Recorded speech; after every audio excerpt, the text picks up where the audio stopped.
standardization procedure. Today we are going to start up with the introductory part of volumetric analysis. Volumetric analysis is nothing but from the volume of standard solution, we can be able to determine the concentration of the analyte. That is how much the analyte has consumed the volume of standard solution. From it, we can be able to determine its concentration.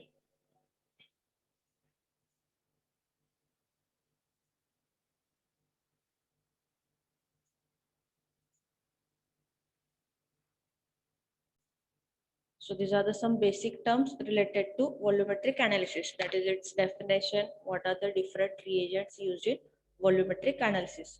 Firstly, we will going to see what is volumetric analysis. So it is a general term which is used for quantitative determination of the chemical substances. Quantitative means we are going to determine either its amount, either in concentration of molar, normal, or percentage, in which the amount of substance is determined from the measurement of volume of solution consumed by the analyte. So it is commonly used for determination of unknown concentration by reacting it with a known concentration.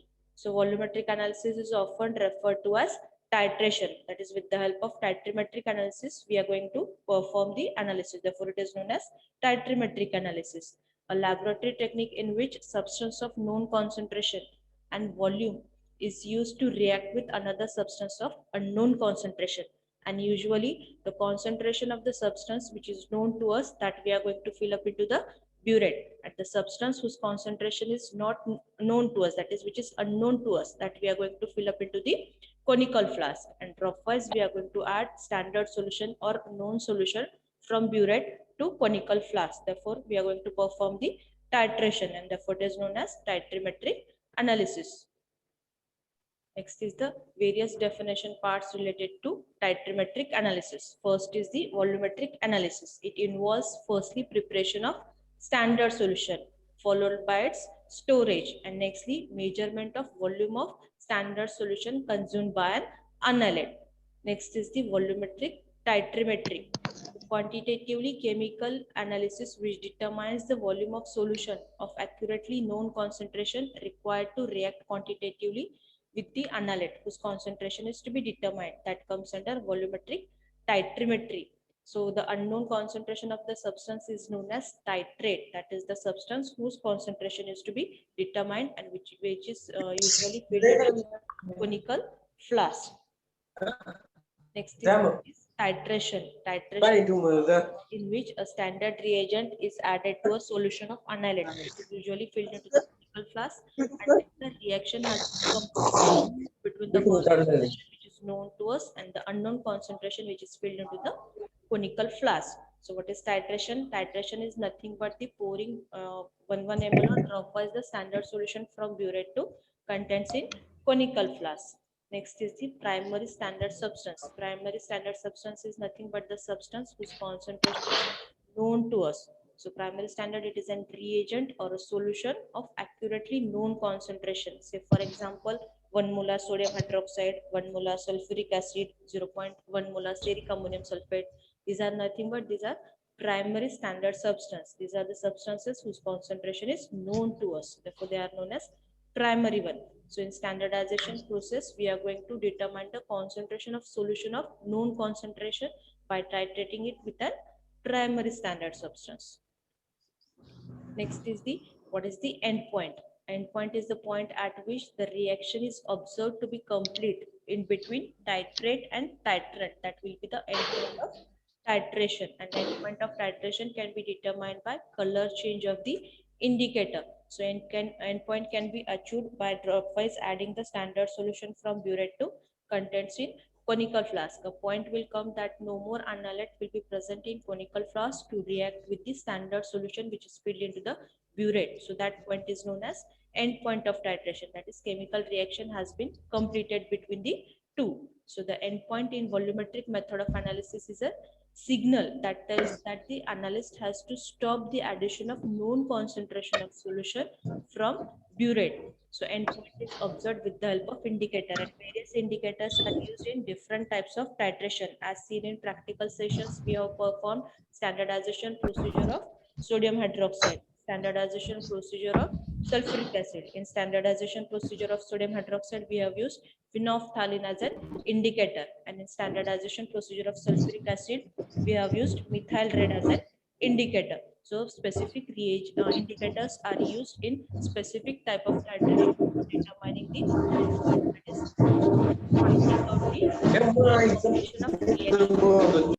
Next is the equivalence point. Equivalence point is the point at which an equivalent or stoichiometric amount of titrant is added to the analyte based upon the stoichiometric equation. That is, we are going to balance the chemical reaction. That is, number of moles of reactant that we are going to react with that of the product. That point is known as equivalence point.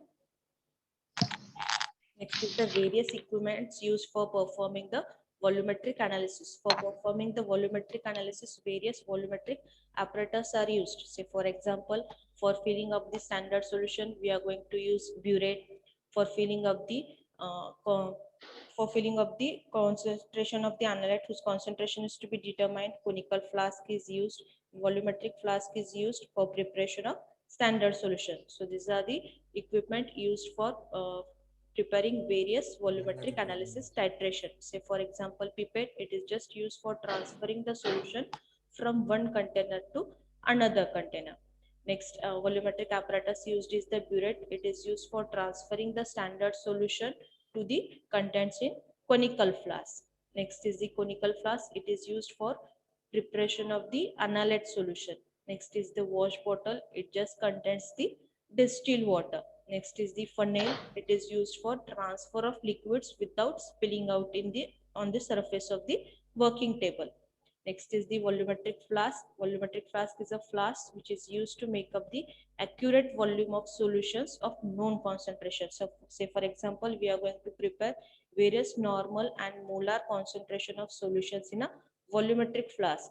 Volumetric flask, it is a pear-shaped flask and which is having a capacity of 1000 ml. Say for example, if we are going to prepare 1 molar concentrations, we are going to use 1000 ml.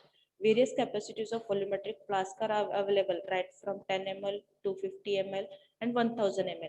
But if we are going to prepare molar concentrations, majorly we use 1000 ml of volumetric flask. So these are the equipments or apparatus used for performing the volumetric titration. That is pipette. It is just used to transfer the solution from one container to another container. Burette, it is a cylindrical long tube which contains the marking in between it, and it is in burette we are going to fill up the standard solution. Next is the conical flask. In conical flask, we are going to prepare the solution of analyte. Analyte is nothing but the substance whose concentration is to be determined. Next is the wash bottle. This contains the distilled water which is used for just cleaning purpose of the glassware. Next is the funnel. It is just used to transfer the liquids without spilling up on the working surface. And last is the volumetric flask. It is a pear-shaped pear-shaped apparatus which is available in various capacities. Say for example, 10, 25 and 1000 ml. If you are going to prepare molar concentration, usually 1000 ml volumetric flask are used and it is having a marking at the edges. Next is the process of volumetric analysis. In volumetric analysis, we are going to prepare two solutions. That is one solution whose concentration is unknown to us, that is whose concentration is to be determined, which is also known as analyte, and another solution is a standard solution. It is nothing but the solution whose concentration is known to us. From the volume of standard solution consumed by an analyte, we can be able to determine its concentration. So in volumetric analysis, we are going to prepare two solution, one of unknown one, that is whose concentration is to be determined, and one is known one, that is whose concentration is already known to us. Say for example, in practical sessions, we have prepared 1 molar of sodium hydroxide. That is, here we know the concentration of sodium hydroxide. It is in a concentration of 1 molar. How can we prepare 1 molar of sodium hydroxide? Anyone can tell me? 1 molar sodium hydroxide कसं तयार करायचं? 42 grams of sodium hydroxide dissolved in 1000 ml. And lastly, maintaining dissolve in appropriate solvent, and lastly maintaining the volume up to 1000 ml with the help of distilled water. So in volumetric analysis, we are going to use two solutions. One is unknown to us and another is known to us. And rough-wise, we are going to add solution whose concentration is known to us to unknown one. And from the volume of the known solution consumed by an analyte, we can be able to determine the concentration of unknown one. After the chemical completion of chemical reaction, we are going to draw the chemical equation. So an balanced equation is required for reaction between the unknown and known one. And from the chemical reaction, we can be able to determine the factor. And from the burette reading factor, we can be able to determine its concentration. So first step in any sort of volumetric analysis, we are going to clean up all the glassware, whether it may be burette, whether it may be conical flask, or whether it may be pipette, or whether it may be volumetric flask. We are going to wash it with the help of distilled water. So pipettes and burettes will be rinsed with the solutions you are adding to them. Say for example, if you are going to prepare, if you are going to perform standardization procedure of sodium hydroxide, then we are going to, firstly we are going to wash the apparatus with the help of distilled water. Nextly, we are going to wash the burette with the solution which we are going to fill up with it. Say for example, if we are going to perform standardization of sodium hydroxide, after washing with water, we are going to wash the burette with sodium hydroxide also. Then only we are going to fill up the burette with the standard solution of sodium hydroxide. So this is the process. In the process of volumetric analysis, we are going to prepare two solutions, one which is known to us, another which is unknown to us. After preparing the solutions, we are going to wash off the glass vase. After washing, we are going to fill up the burette with the help of funnel. A funnel, it avoids the spillage of the standard solution on the working table. So in the burette, we are going to fill up the standard solution, that is the solution whose concentration is known to us, and the contents present in burette are known as Titrant. titrant, that is the content whose concentration is known to us. Nextly, we are going to prepare the solution of unknown concentration, that we are going to prepare it into the conical flask. So contents in conical flask will be firstly annihilate. Nextly, for dissolving purpose annihilate, appropriate solvent is used, and lastly we are going to add the indicator. So this will be the contents in conical flask. After preparing the contents in conical flask, we are going to attach the attach the burette to the burette stand. And after attaching the burette to burette stand, we are going to add 1 ml of standard solution to contents in conical flask up to a point until which chemical reaction has been completed one. So these are the process or setup for volumetric analysis. Firstly, we are going to prepare two solutions. After preparing the solutions, we are going to wash up the glass vase. After washing up, we are going to fill the burette with standard solution. Nextly, we are going to prepare the contents in conical flask. After preparing the two solutions and filling up the two solutions, we are going to attach the burette to the burette stand, and we are going to add 1 ml of standard solution, that is 1 ml of standard solution to the contents in conical flask. So initially level of liquid in the burette, it should be up to 50 ml marking, that is we are going to fill the burette up to marking. Then turn the tap to start pouring out the liquid of the burette into the flask, that is we are going to open the stopcock. After opening up 1 ml of standard solution, we are going to put it into the conical flask. After putting 1 ml of standard solution from burette to contents in conical flask, we are going to squill the contents into the conical flask. So what is the purpose of squirring? After addition of standard solution from burette to contents in conical flask, there is occurrence of chemical reaction between these two. So it will speed up the reaction.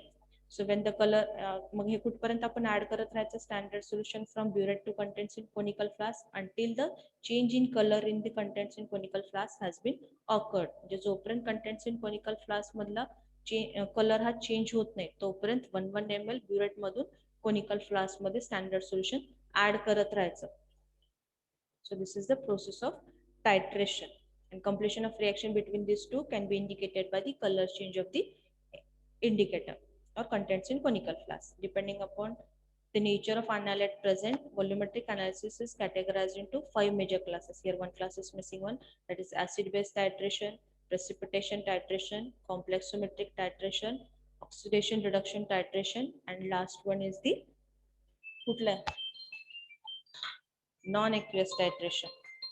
So firstly, we are going to see acid-base type of titration. If the nature of the standard solution or unknown solution, if it is in acidic or basic in nature, then we are going to perform acid-base type of volumetric analysis.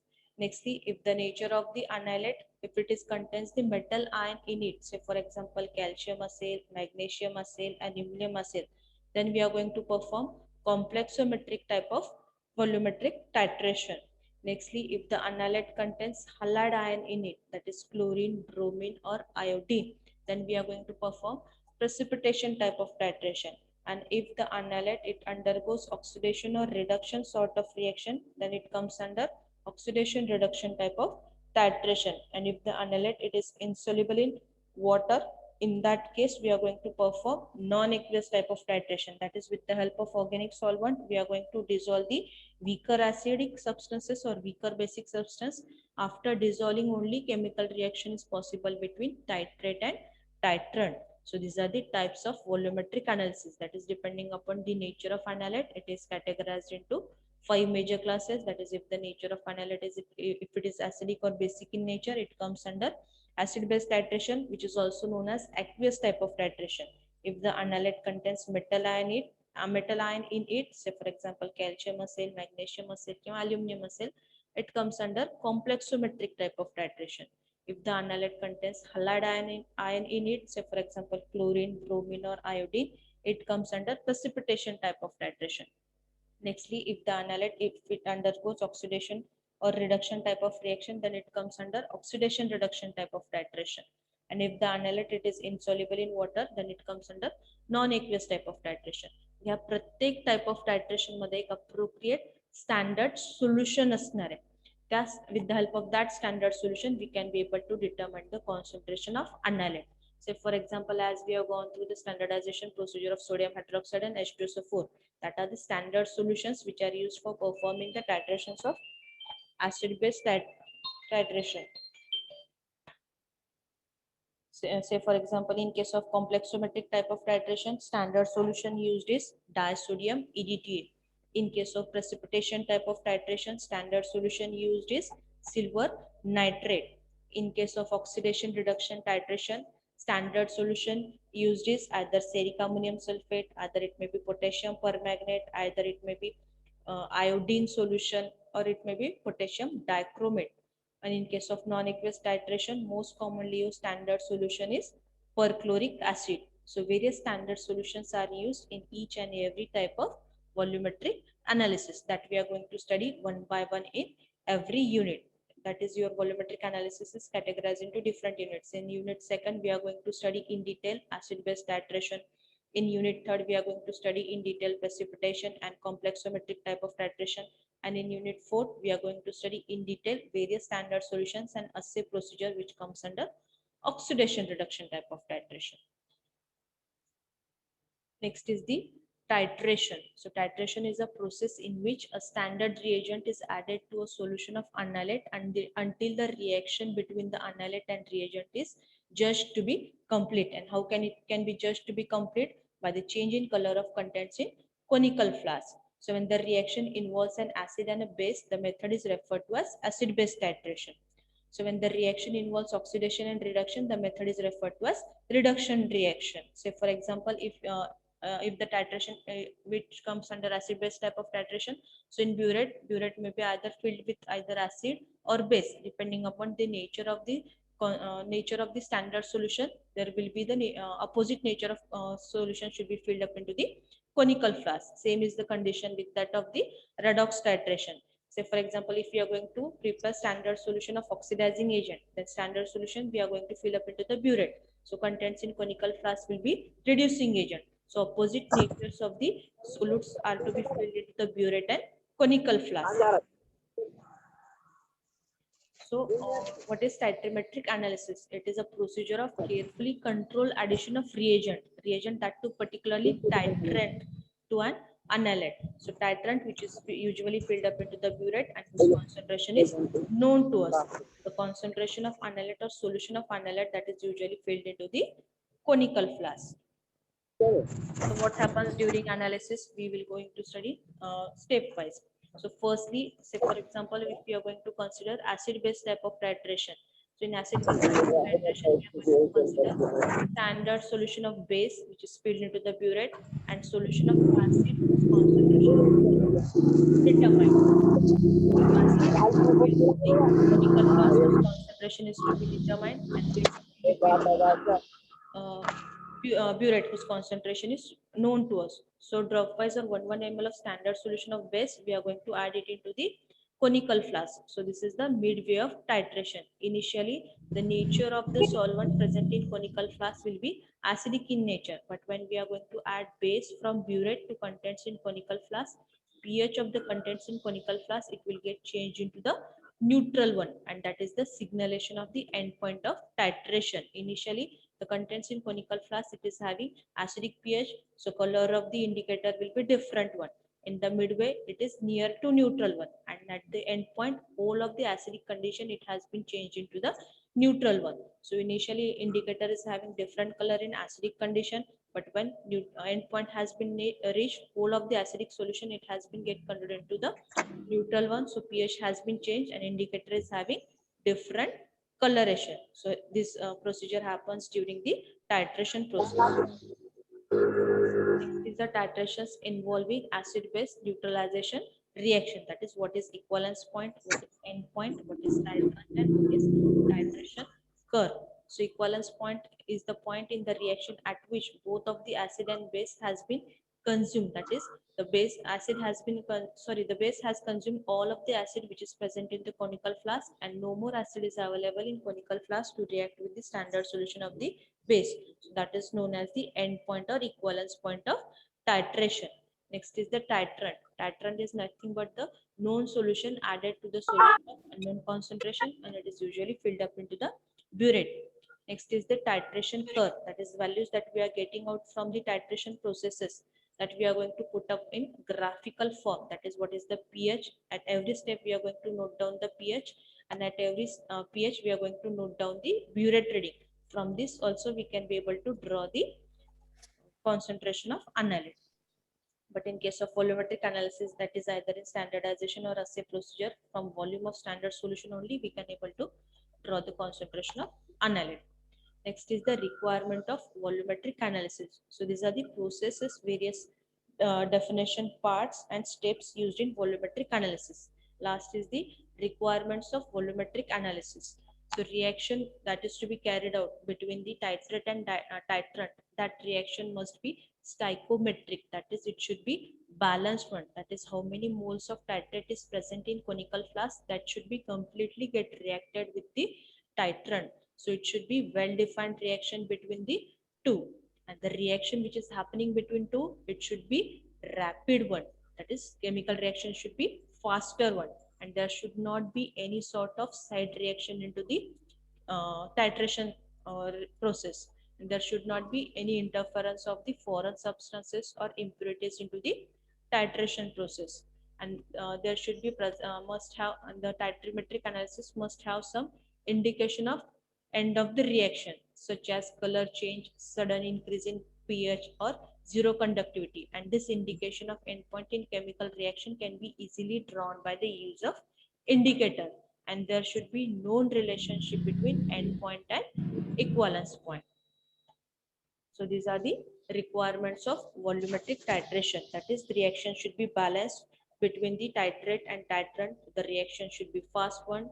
There should not be any sort of side reaction, or there should not be any interference of foreign material or impurities into the titrimetric analysis. And the end point of titration should be easily determined by the color change of the indicator. And there should be a known relationship between the end point and equivalence point. So these are the various introductory points related to volumetric